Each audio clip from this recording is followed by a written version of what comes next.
currently on day 4 and feeling great so far. Day 4 of a hard dry fast where you don't touch water, don't brush your teeth, don't shower, just completely absolute dry fast.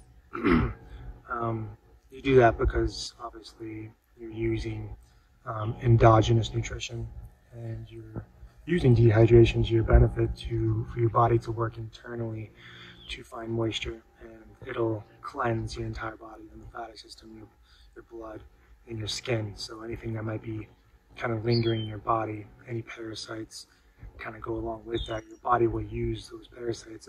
It'll use something called autolysis, where you'll actually find water in every single thing. Autolysis and autophagy.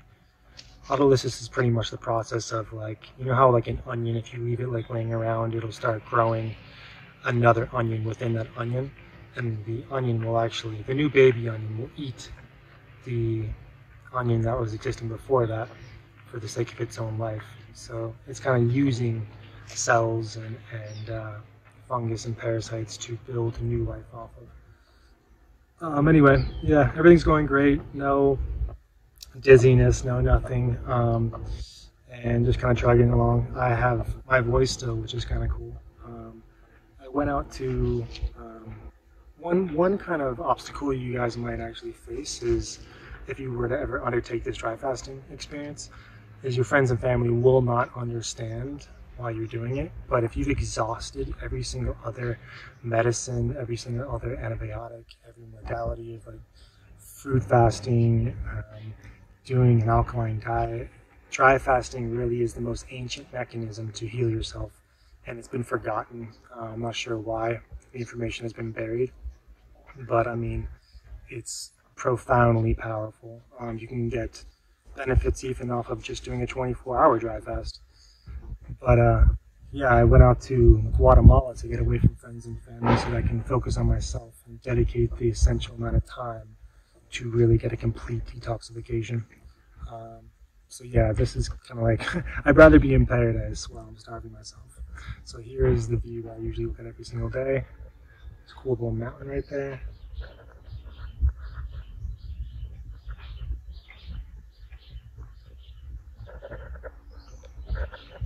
Yeah, so just looking at paradise while I heal myself. It's a pretty beautiful combination. One thing, there's 3 concepts that I would like to kind of share with people if you were going to embark on this journey. It's definitely get your body clean before you do this. Your toxic body can't last very long. You can probably last like 24 hours, 48 hours, but doing a dry fast, detoxify your body. You're kind of unraveling the onion, to use an analogy again, the onion of filth in your body. So the more you dry fast, the deeper you can go to clean more deeply. And another is to always nose breathe throughout your day. You're getting oxygen directly to your brain, and it's more filtered because your nose hairs are filtering, that's what they're for, filtering any dirt or anything that might not be beneficial to your lungs, and then you're getting regulated breathing coming into your lungs. So you usually are getting regulated breathing, which is really good for your heart to kind of find some balance, and that's the way to go deeper into a dry fast. You'll actually naturally learn how to breathe correctly just by breathing through your nose and getting through any like heart palpitations. The other one is don't do much, like just rest. Don't exert yourself. That energy could be used towards your body healing itself. So like it's very unnatural to be like, yeah, I need to get out there and do some stuff. Like, no, you want to like chill and like meditate and like be complacent, because dry fasting works so effectively that it'll cure you of really hardcore things in a very short period of time. So you need to honor it in that capacity. The other one is to just sleep as much as you can, like take naps, chill, and just like be present. Like when you start, you're gonna be like, oh man, I wish it was day 6, day 7, day 8, and you're only on day 2. Like enjoy that day 2. You know, you're like, this is your life here on earth. Like you need to enjoy this healing process. This is actually like a very spiritual pursuit as well. Like you're understanding how to become your own doctor. So like enjoying that process, keeping a journal, writing notes of how you feel, so that when you do it again, you'll be like, okay, this is normal. I should feel this way, and you're kind of understanding your body on a level that you can't really imagine. It's because you had this food addiction. Everybody has a food addiction, and dry fasting essentially is bringing back your original human state. Like, it's forgotten. Like, literally 99.99% of people do not. They're all toxic beings. Like, they don't have their original human body that is completely pure, like the days of Adam and Eve.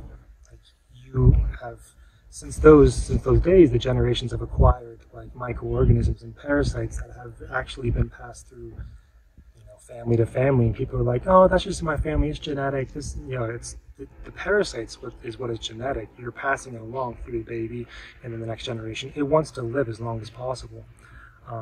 And nowadays, it's obviously becoming more aggressive, these parasites. So like, there's an argument that parasites are good for you, but like now, it's out of control. Like, they will take you down and kill you in just a couple of years, and create blockages and cause tumors and cancers. I mean, just like we are on the earth, we're very selfish people. We want to like take as much as we can. We'll take all the oil out of the earth. We'll take as much as we can because all we care about is ourselves. The same exact mentality is for that parasite or fungus. It just wants to just take as much as it can.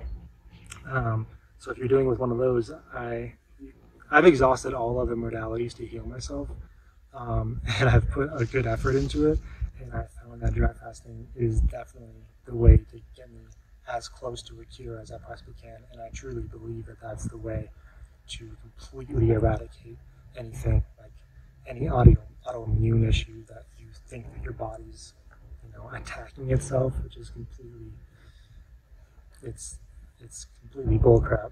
Like, why would the body ever attack itself? Like, the parasites and fungus are waiting for your immune system to be compromised so that they can come out and feed. Why do you think that sugar is kind of kicks off your symptoms? Because that's exactly what parasites feed off of. They'll leave your skin, go into your blood supply, feed on the sugar, and then go back to your skin. Your skin's the largest organ, so a lot of parasites actually hide in your skin. Which there's ways to uncover that, which I will go into in other videos. So you'll see proof that, like, oh yeah, I do have, rashes that occur, psoriasis, and like those parasites can enter your body and float around your blood. So it's good to purify all that. And dry fasting is a systemic approach, which is really important to know. Like, you can't just treat your sinuses by just kind of targeting your head. It's probably existing in your chest as well, and therefore you're not going to eradicate it because it's not systemic. Anyway, so this is day 4. I'll be doing a couple more videos until the end of this fast, so hope you enjoy.